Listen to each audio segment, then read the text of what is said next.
Thanks very much to those of you that are joining us for the latest in our series at SLR on nature reporting, nature and natural capital.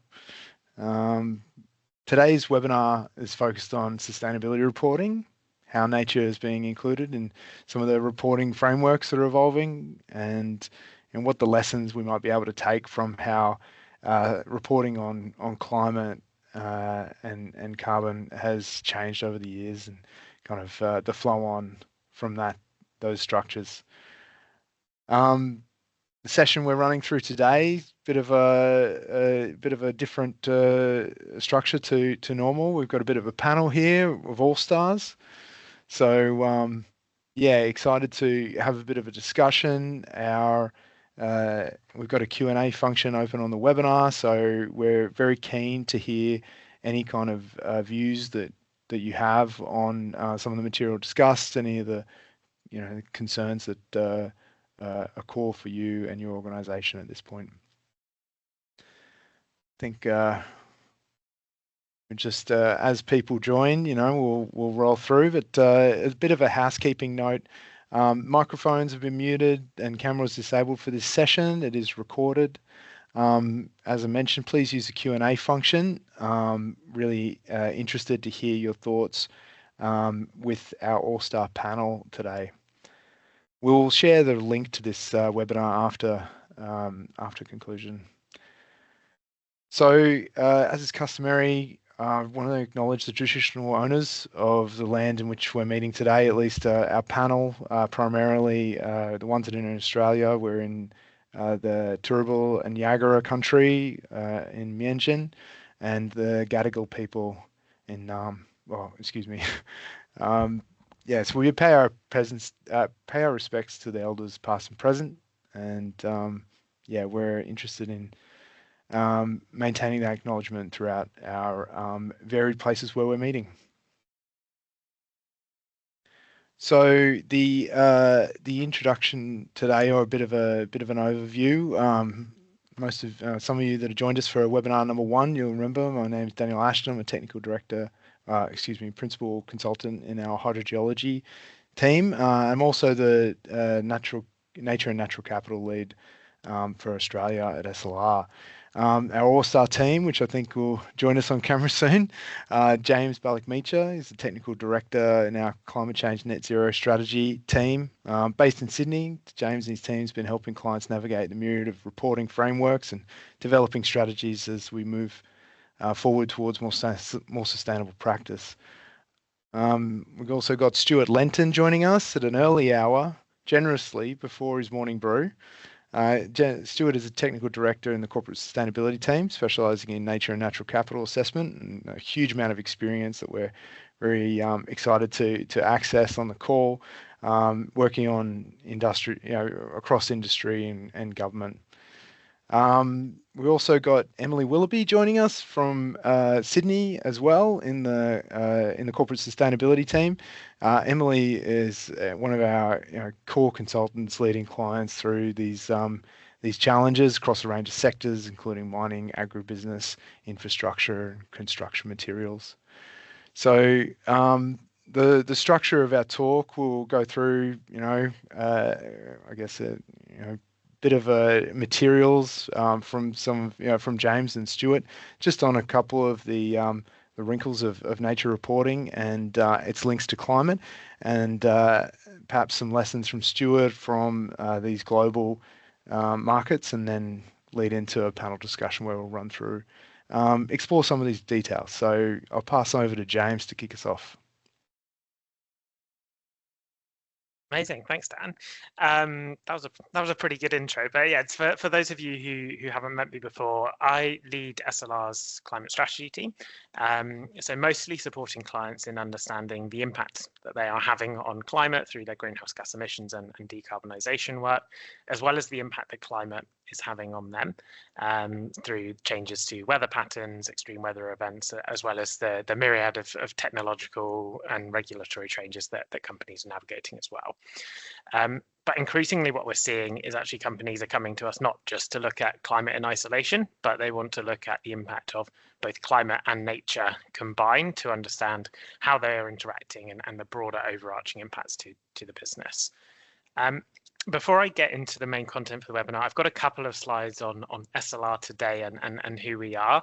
I think most of you on the call will probably know at least a bit about SLR, so I won't spend too long boring you with how many offices we're in and how many countries we have offices in as well.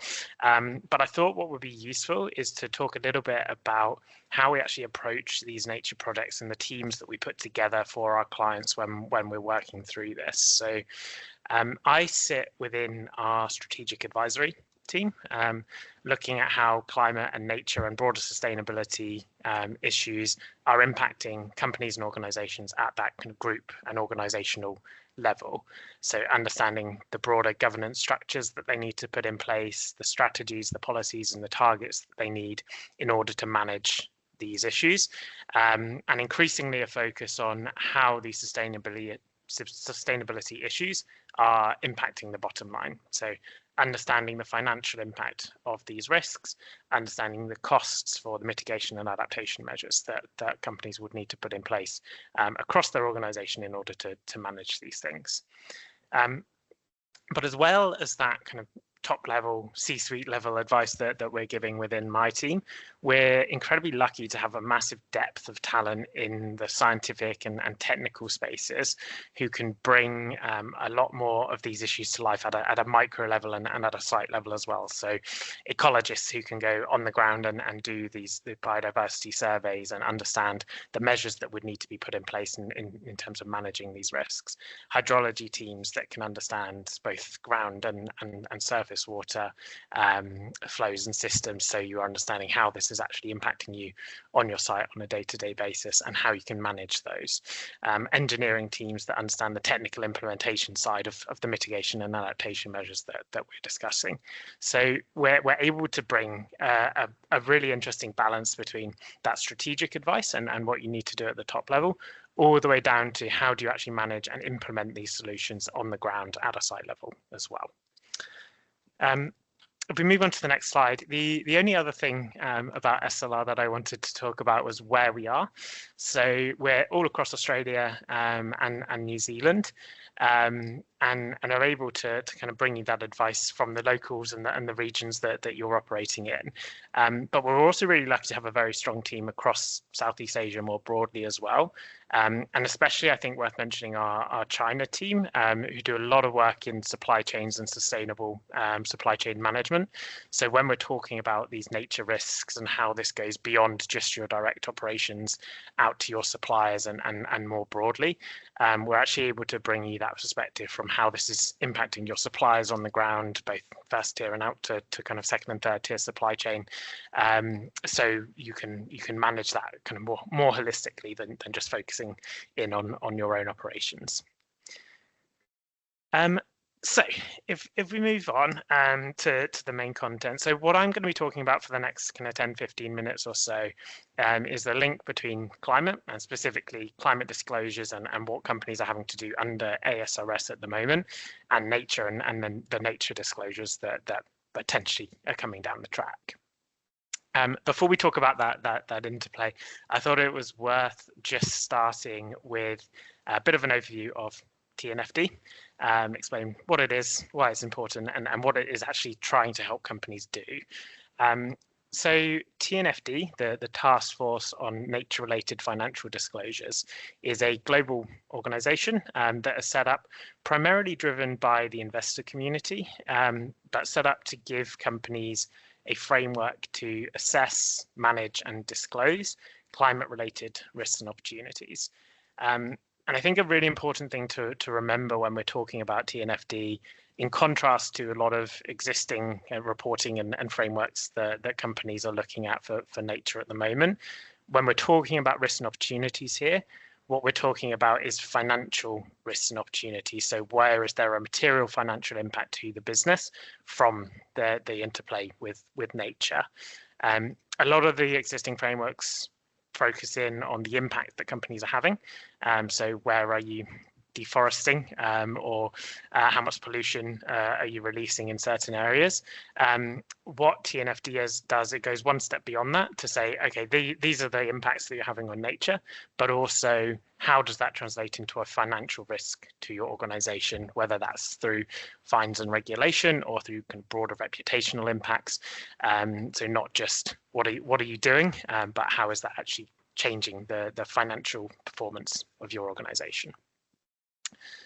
If you move on to the next slide, one thing that I think is really important when you're thinking about TNFD is how it aligns with other frameworks. So what you're being asked to report on, if you click again, and so we bring up the, all of it, that's great, thank you.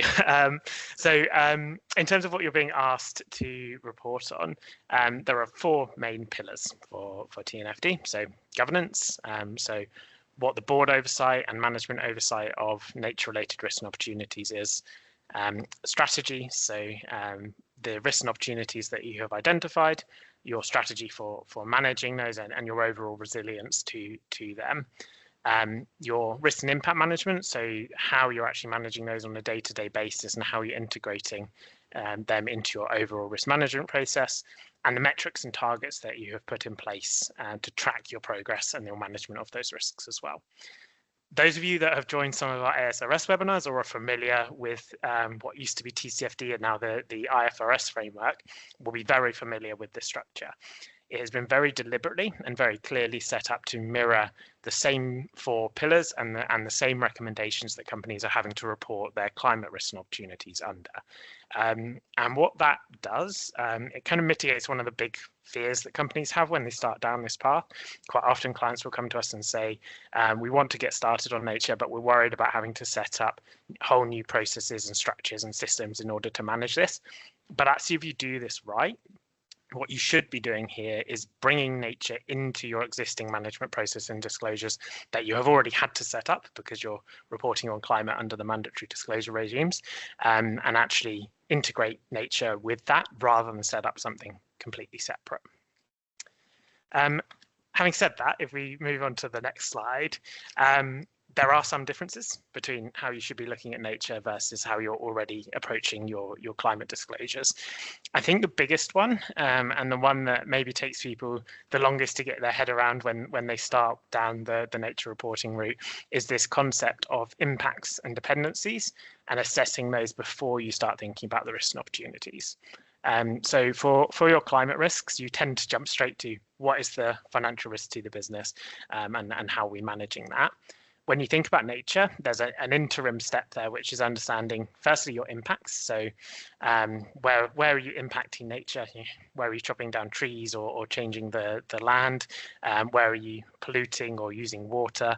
And how are you contributing to those changes in the natural systems? Those bits are the pieces that companies are normally more on top of.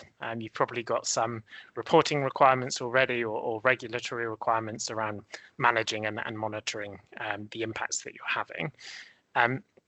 The new piece that companies also need to start thinking about is your dependencies on nature. So this is not about where you're impacting nature, but it's actually where you have a reliance on nature for your business to perform. Some of these are fairly obvious things. So if you think about your water use, for example, you're might be relying on having access to clean water or a certain amount of water for your manufacturing processes. If you're an agribusiness, a reliance on things like soil quality, or a healthy ecosystem to provide pollinators for your plants, for example. So all of those things are things that companies are probably generally aware of. They may not be tracking them explicitly, but it actually goes beyond that as well. One of the really important things that companies need to think about is how nature is acting as a natural buffer for extreme weather events, for example. So if you have healthy forests surrounding your operations, they can minimize or slow down surface runoff and potentially mitigate flooding impacts at your sites. If you're in a coastal area, having healthy ecosystems, mangroves or reefs offshore can help mitigate the impact of storm surges and coastal inundation as well. So understanding all of those different things and how they interplay is really, really important. And the focus of doing this is then to understand, okay, not just how are you impacting it, but yeah, where your reliances are, and then you can start to think about translating that into a financial risk for the business. And actually, that translation step is quite a lot easier for the dependencies. It's quite clear to see the flow on between where you are reliant on nature and how that could have a financial impact. For the impact side, actually, sometimes it is more complicated. So if you think about a company that is deforesting, for example, the actual act of deforestation is not a risk to your business inherently, but actually the knock-on effects from doing that could become a risk to your business. If you're chopping down koala habitat, for example, there's probably reputational impacts from doing that, from communities or from the government, or from your customers who don't want to see you doing that. But also there'll be maybe knock-on effects to some of the dependencies and the mitigation effects that forest is having on flooding, for example, as well. So there's a host of different things that companies need to take into account, and it's all about thinking about that flow through from the impacts they're having, where you are dependent on nature, through to where you then have kind of financial risks from that. Move on to the next slide. The last thing that I just want to talk about is why should you care? I'm hoping as I've been talking and as you've been thinking about this, some of that should be fairly obvious. So nature and natural systems underpin business pretty much universally, and the damage to those systems and nature loss leads directly to things like operational disruptions. If you don't have the water that you need to operate, if you don't have the soil quality you need to grow your crops, it can also lead to supply chain instability, and worse impacts from some of the climate events that we've been talking about. And these are real material financial risks to a business. So understanding them is pretty important, and coming up with a plan to manage and mitigate those is very important to do. In addition to those kind of operational disruptions, I've already talked a little bit about the reputational side of this as well. And this is increasingly becoming apparent. We're seeing companies get a lot of pressure and actually a lot of negative feedback if they're not managing nature risks and not managing nature in the way they're expected to. So having a plan to manage all of that can mitigate both kind of direct operational financial risk, but also broader kind of reputational impacts as well. The second thing that I think is really important to note is the climate disclosures that companies are having to do at the moment in Australia are actually incomplete if you don't consider nature and the impact of natural systems. So as you're working through your climate risks and your scenario planning, a lot of those risks are actually potentially exacerbated by nature loss. So I've talked about kind of forestry, mitigating floods, wetlands, but also thinking on the mitigation side, with nature being one of the primary carbon sinks. If you're not managing those nature-related risks, again, you're kind of continuing to contribute to those increases to climate change and the risks that you're seeing there. But also on the flip side of that, nature is potentially one of the biggest adaptation measures that people can put in place in order to manage and mitigate those climate hazards as well. So if you are able to restore the forestry around your sites or restore nature, actually that can manage a lot of those climate risks that you're going to be talking about in your disclosures as well. The final piece of the puzzle, and the reason why a lot of companies are looking at this as well, is this is pretty likely, as I'm almost certain I would say at this point, to become mandatory in the relatively near future. If you move on to my final slide, some of you may have seen a diagram similar to this before, but just without going into all of the acronyms, the IFRS, so the International Reporting Standards that have informed the Australian Sustainability Reporting Standards, almost word for word, is currently going through a process to incorporate nature and biodiversity reporting in consultation with TNFD and others. And it's pretty likely, similar to how the TCFD, the climate-related disclosures, were incorporated into IFRS, TNFD or a version of TNFD is probably going to be incorporated into those international standards as well. And we know in Australia that ASB, ASIC and others have explicitly said their plan is to then integrate those nature disclosures into the ASRS mandatory disclosures here as well. There was a question around timing. We don't know exactly when this is going to happen, but the framework is set up in a way that it's very easy to add on those additional disclosures as and when they're ready to do so.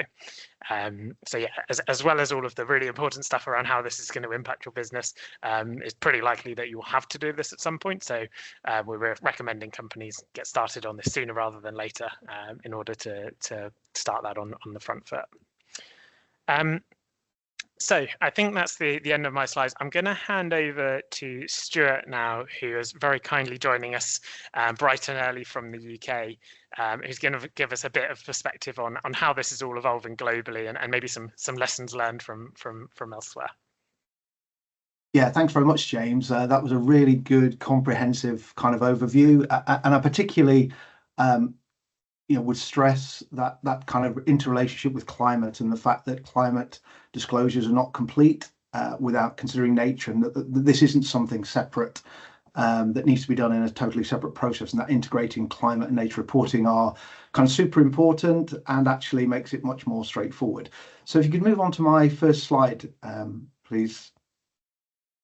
So what we've seen in Europe over the last 3 years particularly, so I'm based in the UK, good morning from a not so sunny UK today.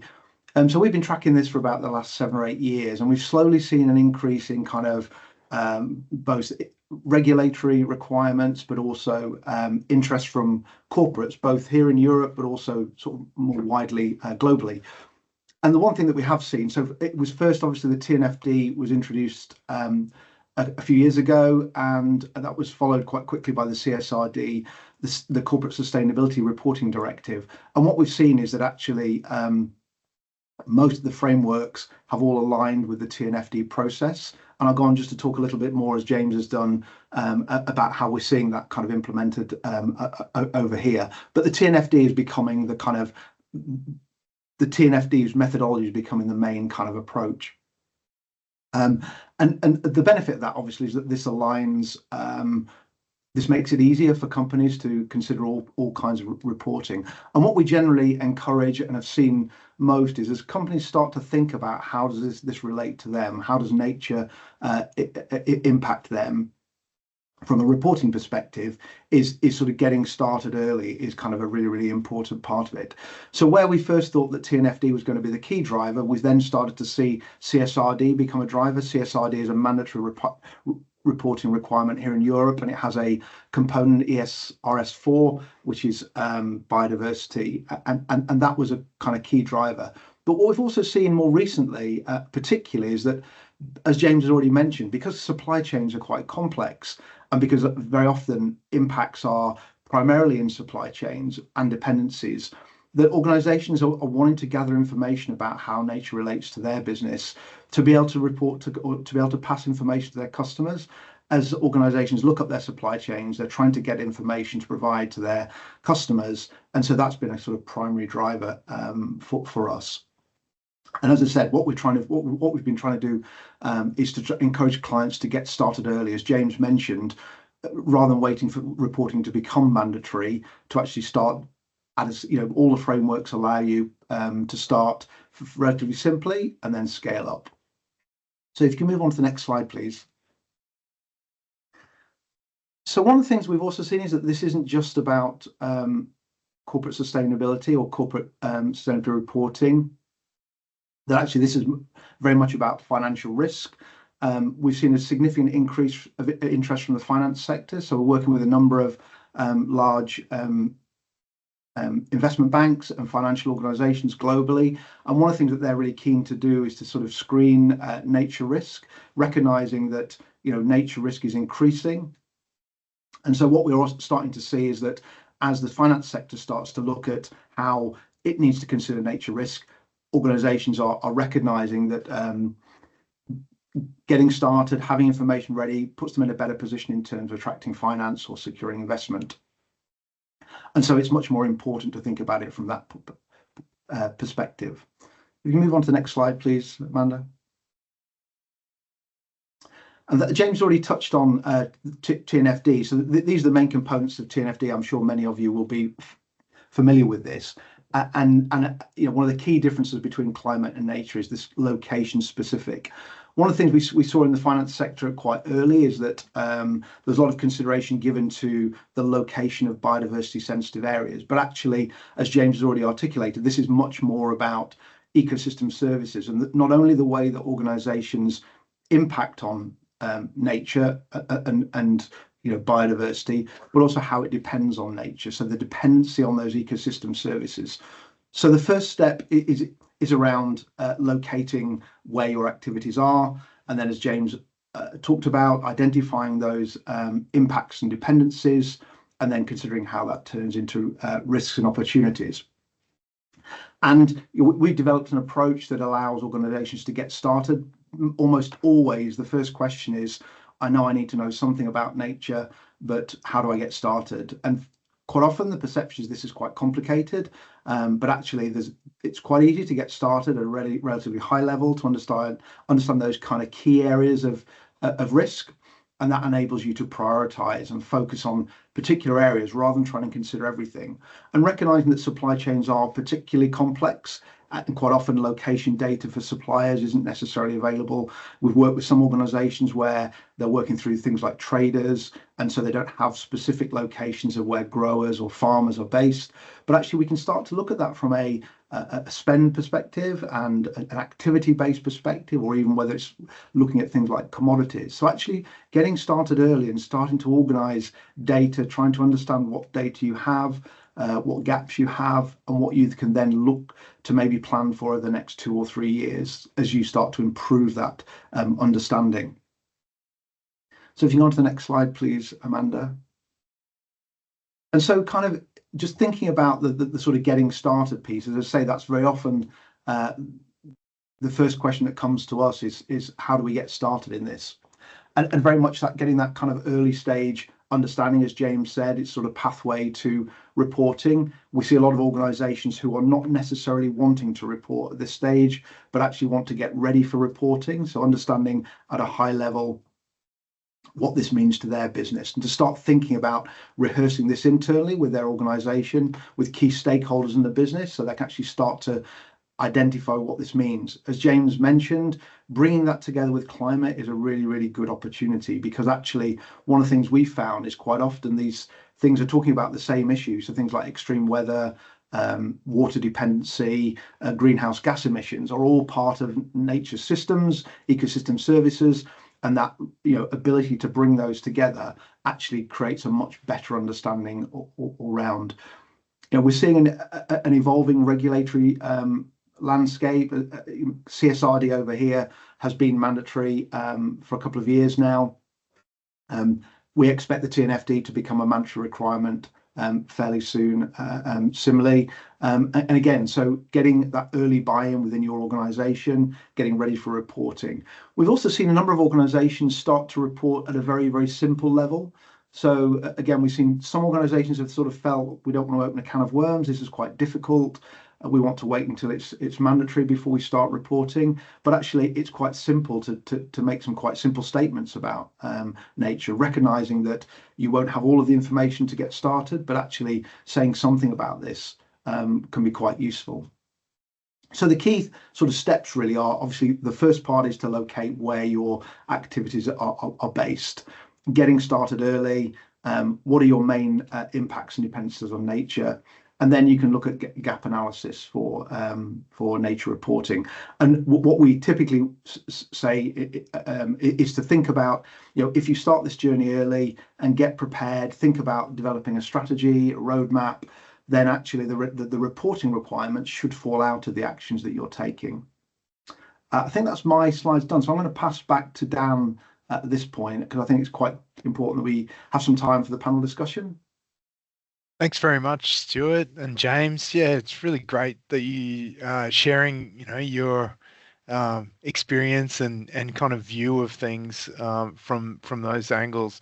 I think that's you've certainly opened up or introduced a few topics that we can maybe explore now. So, yeah, I guess we've got a couple of guiding questions to get started. This is a great time for those of you on the call or had something that you'd like us to explore in more depth, to pop a question in the Q&A function. to kick us off, I think so. Something that James introduced is this location-specific impacts and dependencies. That's the core part of the of the assessment of nature. You've done a whole bunch of work across a range of sectors. What can you tell us about how incorporating a supply chain makes that really complex? You're talking about a huge range of locations and impacts and dependencies. So what's the best approach to this? Yeah, thank you, Dan. And hi, everyone. Thank you so much for joining us this afternoon. I think firstly, what's really important to emphasize here is to try and not tackle everything at once. Supply chains are inherently very complex, especially in, for example, food and agricultural systems where you're dealing with different commodities, different geographies, and ecosystems. So rather than trying to map everything at once, we completed work with one Australian major food retailer and focusing on a handful of key commodities. We were able to just to do some research on key growing areas around the country and then enabling them to prioritize what was really important to them materially. And so then by obtaining nature risk data, we could then gain an understanding of sourcing regions with those higher nature related risks, such as like water stress, ecosystem intactness, and how that equates to the protection from natural hazards like flooding and cyclones. So then once we can develop that good understanding of a client's key impacts and dependencies, we can then utilize our brilliant team of climate scientists through CLIM Systems, who are based out of New Zealand, who are able to source that high quality and reliable climate data. So that essentially means that we can take those key dependencies and impacts and overlay with relevant climate metrics, such as like annual precipitation data and drought indicators, things like that. So ultimately means that when we've got that understanding of those dependencies and impacts, we can then have a better understanding of that risk and how it evolves over time through overlaying those different climate scenarios over different time horizons. So yeah, not wanting it to be a daunting piece of work at all. I think first step is definitely kind of understanding what those key impacts and dependencies are in their kind of materiality to a business, and then moving forward from there. But James or Stuart, I don't know if you want to add anything onto that. I think that was pretty thorough. Yeah, certainly. Yeah, I think maybe just to kind of echo that final point, I think it's a really important one. A lot of clients come to us, especially where they have those complex supply chains, is actually we don't know where things are coming from. We know our tier 1 suppliers, we don't know tier 2 or tier 3 or where the farms are that these things are actually being sourced from. And I think it's a really important thing to actually, it doesn't necessarily matter to when you're getting started on this. So what we've done with other clients is just look at the broad sourcing regions for key commodities that they're coming from, and understand what the likely material risks are going to be and where you need to focus. And then you're able to focus in and start getting the more detailed and more precise data for the things that are important, rather than trying to find out where every single farm is globally that everything you're sourcing is coming from before you start thinking about kind of narrowing that down. I think as well, if I could just add, I mean, I completely agree that was a very comprehensive response, but also just that you can start with, one part of your business. It doesn't have to be all of it. And so if there's a particular product line or a particular geographic location operation you want to look at, you can start there and scale up. The TNFD does allow that and encourages that kind of start small, scale up approach. And I think just as both Emily and James have said, that kind of, if it feels daunting, start with something that feels manageable and then build from there. And as James said, it's much better to focus on getting good quality data for a part of your business than necessarily trying to get everything straight away, because that will be incredibly complex. So yeah, I very much agree with that. Yeah, no, I think just getting started, as you mentioned, is kind of the focus here. On the topic of kind of how you're using your climate scenario analysis to reinforce and kind of like build that, that understanding, maybe James, you can kind of give us a bit of a feel for how we're supposed to distinguish between the climate and nature, given that there's this real interlink. Maybe the scenario analysis is a part of this, and how do we navigate that? Yeah, it's a good question, and I think there's a few bits that I think are important here. And the first is you can't, so you can't unpick climate and nature completely. And actually, a lot of what companies are already looking at for their climate disclosures are inherently nature risks. So things like drought or water scarcity is a nature risk that is being driven and exacerbated by climate. So in understanding those climate risks, you're already understanding those nature risks. And the same with the flip side, the piece I was talking about earlier around how nature is often a mitigating factor for some of those climate risks as well. You need to understand the state of the ecosystems and ecosystem health in order to understand how exposed you are on the climate side. But I do think there are some key differences, and I think Stuart touched on this a little bit earlier. The thing that I think is probably most important in terms of how you approach these and how you need to consider them is that climate risks are inherently temporal risks. So you're thinking about changes over time and how that is impacting your business, and primarily being driven by things outside of your control. Nature risks are very, very spatially driven. So you're looking at specific locations and understanding how things are changing in that location. And often it's an immediate risk there. So you're kind of looking at that difference between broader changes over time and kind of very specific localized risks at your sites or at your operations or within your value chain. You mentioned scenario analysis as well, so maybe just kind of one final piece on that in terms of how we're approaching that and how we best see that being applied. When you're thinking about nature and scenario analysis for nature, the first question you need to ask is, what is that driver over time that is going to be changing those nature risks that you want to assess? And 99% of the time, the main driver for that is climate.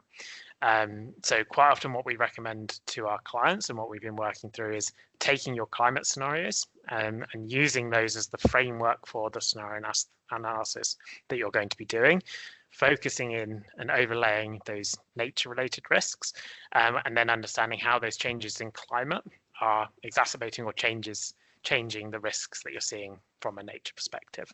So I mentioned drought earlier. That's obviously a fairly obvious one to think about. If climate is exacerbating droughts, then your nature risks on that side are going to get worse. But you can do it for a whole host of other things as well. If you're seeing kind of climate change and changes in precipitation and weather patterns impacting insect health and pollinator health, for example, you can see how those would change over time as well. Generally, the data is not as good and not as available as it is for some of the climate stuff. So sometimes you have to kind of pull things together from a few different places, but it's getting much, much better increasingly. So you're able to kind of tie all those things together as you explore those changes over time on the nature front. There's a bit of a meandering answer, but hopefully that kind of covered most of what you wanted. I don't know, Stuart, whether there's anything you want to add from a kind of European perspective where companies are already starting to report on these things together. I think, from the kind of thing that we're seeing, that kind of next stage, I think is just very much as you've described, that kind of evolution of starting relatively straightforward at a high level, and then getting more developed in terms of getting more granular data, starting to think about kind of baselining. So an important part, if you think about the TNFD and the sort of the later stages about setting targets, whether it's the TNFD or whether you're aligning with things like the science-based targets for nature. So setting targets and then developing approaches that will address those risks. So some examples that I was thinking about while you were speaking there would be things like, if you think about that kind of complexity where climate is, as you say, is something that you consider not on a location specific basis. Something like water availability in a particular area.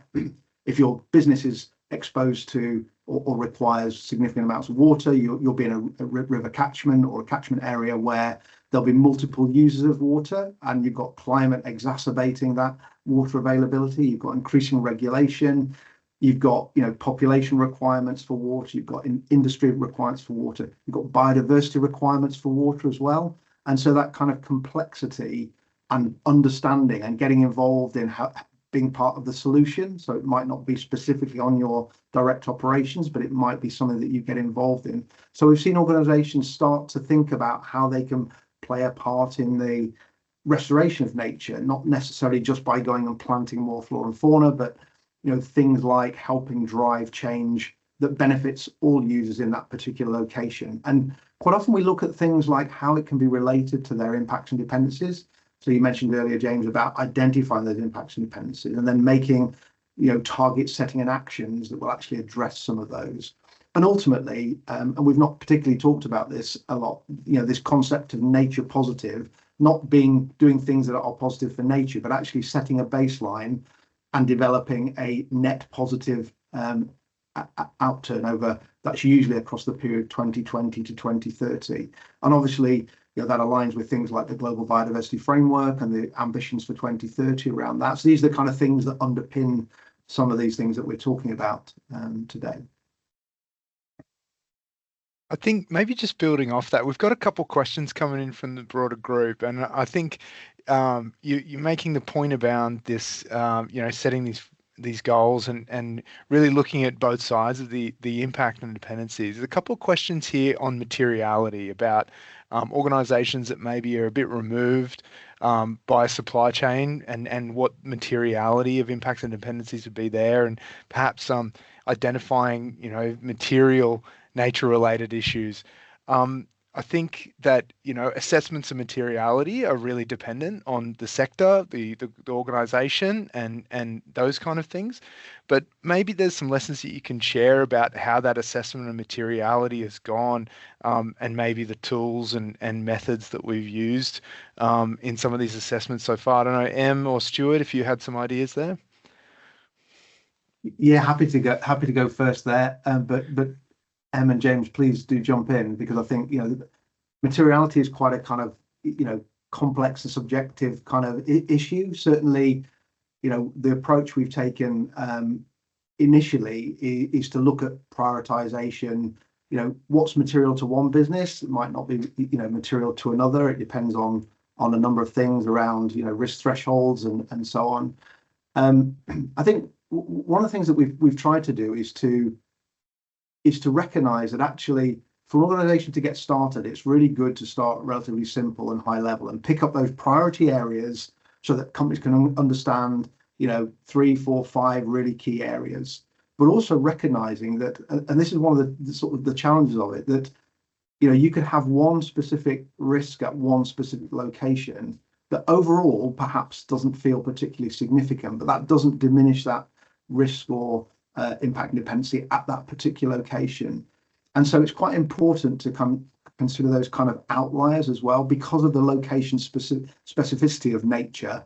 If you've got an operation, in Australia that's in a particularly, high temperature kind of area where you've got workers, that are potentially exposed to extreme weather, whereas most of your operations are in Europe where that's not an issue. That's still a particular issue, but overall that might not be particularly material to your overall business. James, do you want to add to that?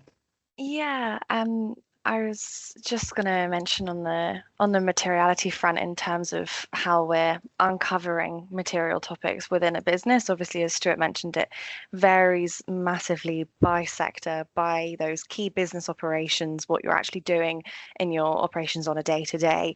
But I think just taking it right back, probably one of the most initial and helpful activities that we could probably offer here is interviews, is speaking to those key people within your business that run your procurement operations, run your operations across, say, if you have various sites across Australia, who's speaking to your key suppliers. So really understanding what conversations are are being had there, and what nature or climate topics are appearing in conversation there. And I think another thing really that is helpful is by capability building within the organization. So making sure that people know that when we're talking about nature related impacts, we can encompass those impacts, those dependencies, but also we've been talking about how companies are just getting to grips with climate. So making sure that they've got the good understanding of nature now as well. It's part of the reason why we're here today, obviously, to upskill. But yeah, I think those are the two easiest ways of identifying those material topics. Yeah, I'm sure that there's lots of people on the call that are really keen for very specific answers about the problems they're facing on a day-to-day. And unfortunately, yeah. It's part of the application of this kind of thing to the subjective, like location and industry specifics that is really the rub here.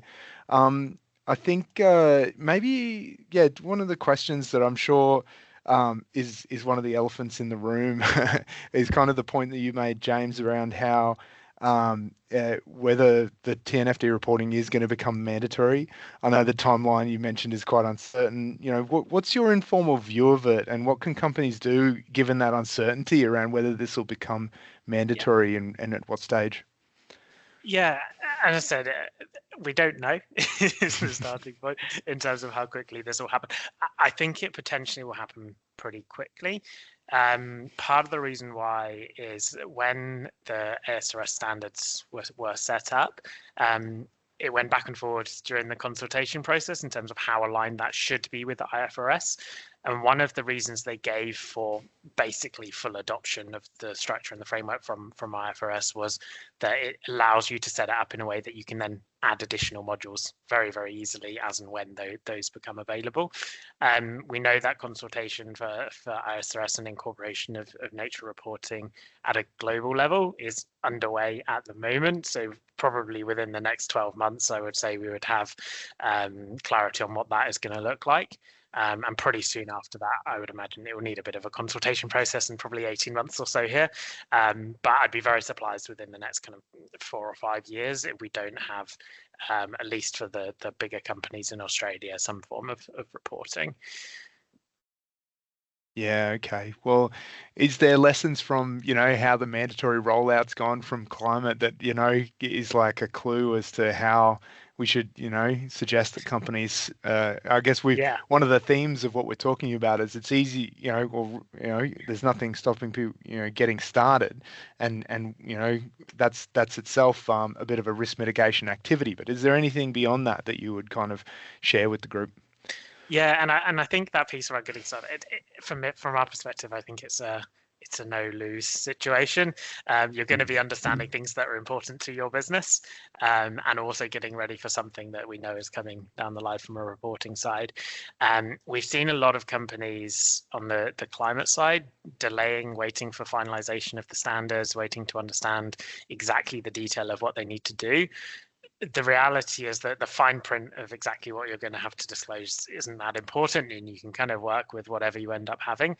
The structure and the overall things that you're going to be looking at and trying to understand are pretty much set in stone. We know what you're going to be looking at. It's how exposed you are as a business to nature and nature-related risks.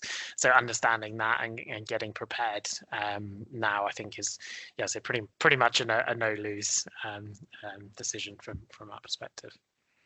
Yeah, I think if I could also add, actually, Dan, just we've seen the TCFD be adopted across many jurisdictions as a mandatory requirement. It happened over a period of time. The TNFD has been developed absolutely to align without the same structure, the same architecture. We expect that to become mandatory much more quickly than the TCFD. So think how long that took.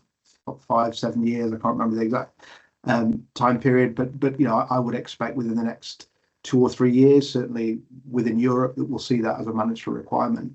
And I think then just sort of picking up on James's point, I think one of the things that actually getting started does is you don't have to actually report, but actually it's almost like practice. And if you practice at a small scale, you can rehearse it within the business. You can get the business more engaged with what this means. You can align your nature and climate reporting and in reality reported as a single approach rather than necessarily TCFD reporting, TNFD reporting.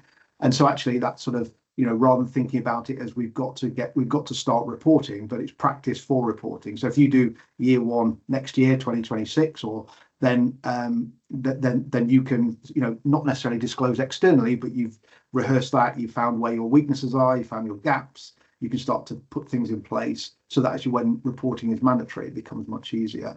And we're actually doing that internally with an SLR. We're one of the early adopters of TNFD, so we're doing our own reporting for 2025. We're very proud to be doing that as an organisation, and we're taking the same approach. We've got gaps in our data, we've got things that we need to find and get better data. But it's been a really, really good experience because actually it's not as complex as people might think. And we'll be ready to report in 2026, and that will be our first reporting. Even though it's not mandatory, that's something that we, is good practice for us because it means that when we do have to report mandatorily, we're obviously ready.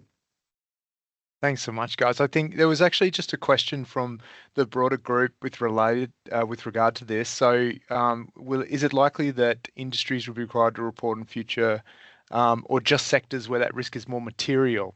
So have you got any views on the mandatory, whether it's different in different sectors? I think from my point of view, I don't think so. I mean, obviously there are some sectors where it is more material, undoubtedly.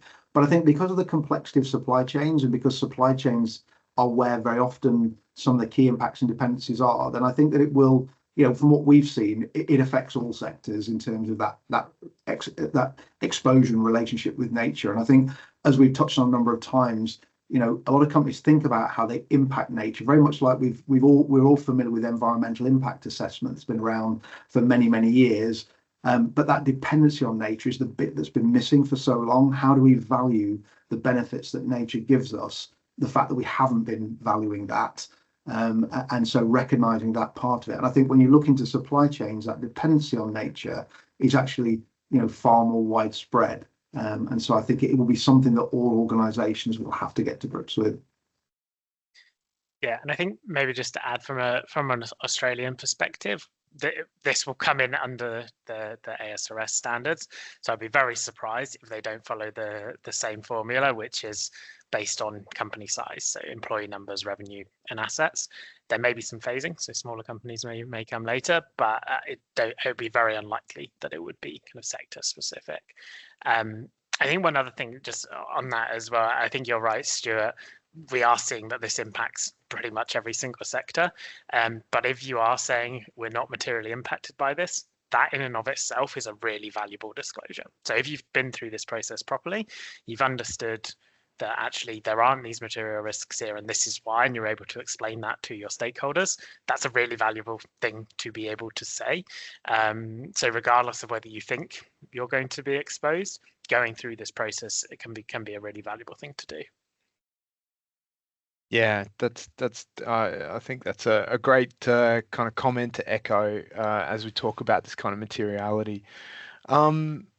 We've got one other question, and I think that there are maybe some things that we can share. So are there any organizations that are leading the way on nature-based disclosures, and what are some good examples to follow? So I know Stuart, you've been involved in a whole bunch of early movers, and maybe out of the Australian kind of context. What about who's some people that are doing a good job? So there's quite a lot of the kind of things like some of the high fashion brands and people like the Caring Group, some of the pharmaceutical groups are all kind of fairly class leading in terms of getting ahead.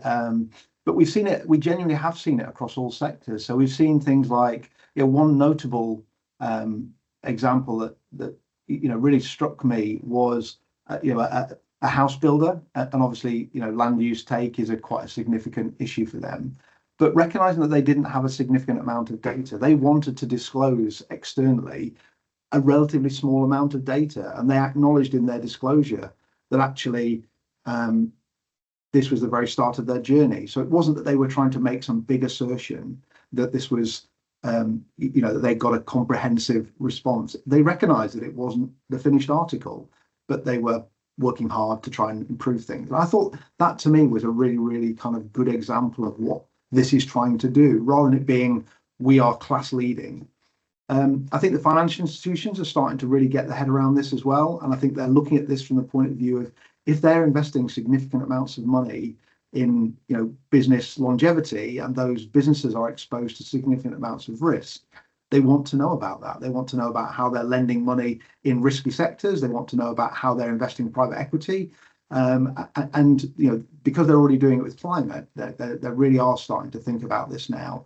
And I think what's been interesting is the correlation between seeing the finance sector move. We start to see more corporates move, because they recognise that if finance are asking these questions, and they're being, we've had a number of organisations come to us recently because they're under stakeholder pressure. They've got customers asking for information, they've got finances asking information, and they've got investors asking for information. And so that's driving this better behaviour. But we are seeing a number of companies at different stages of this, and some are doing it, going at it with we want to do this really, really detailed, and some are even, we did some work with a major automotive manufacturer, high-end automotive manufacturer, and they want to be ahead of the market. They really do want to, they're really down at the stage now where they're assessing their the value of nature across all of their portfolio, and they're setting targets for improvement on that. And that's quite, that's the first we saw of that step forward into the more granular sort of steps. But again, that's because they want to be class leading. That's not because they have to do that. That's a run through of some great organisations that are really leading the charge. I don't know if you've got anything to add, Em. Yeah, I think Stuart answered that brilliantly, but just to give that the Australian perspective. So yeah, just to echo what Stuart mentioned, it's across all sectors really for us as well, but particularly in the construction and building materials sectors, mining, food retailers, typically where organisations have already identified that they have quite a key dependency on raw materials, or like water in particular for our building materials services and mining and agri, but recognizing that dependency will become a risk, and seeing how that could develop over time with a changing climate is typically where we're getting pretty good insights for our clients. And yeah, just to echo what Stuart mentioned, those clients that we are seeing coming forward are definitely trying to gauge an understanding of where they sit within the market as well in terms of TNFD reporting readiness. But yeah, and definitely trying to be kind of best in class for recognizing these Market risks leader. early. Yeah, Yeah, totally. for sure. Yeah. Oh, well, I guess I'm just cognizant of time, so we might just need to wrap things up there. Really, thank you everyone for submitting your questions there. I'll when we just get off the call, I might send some private responses to those that we didn't quite get to. But yeah, please feel free to get in touch with us if you've got any other queries that you'd like to kind of work through. Team's really interested in making sure that we hold an illuminating discussion and really get to the points that matter to you. Yeah, thanks very much for your time. Special thanks to the panel members, James, Stuart, Emily. Thank you very much, especially since it's so early in the morning for you guys over in UK. Get in touch with us. Also, everyone on the call, please stay tuned to some of the SLR socials and things.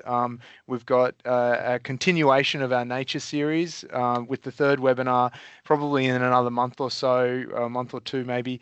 And that one's going to be focused in on nature-based solutions, implementation of nature strategy, really looking at some projects that are making a difference, making an impact. So thanks very much again for your time, and have a great rest of your week. Thanks all. Thanks everyone. Bye-bye.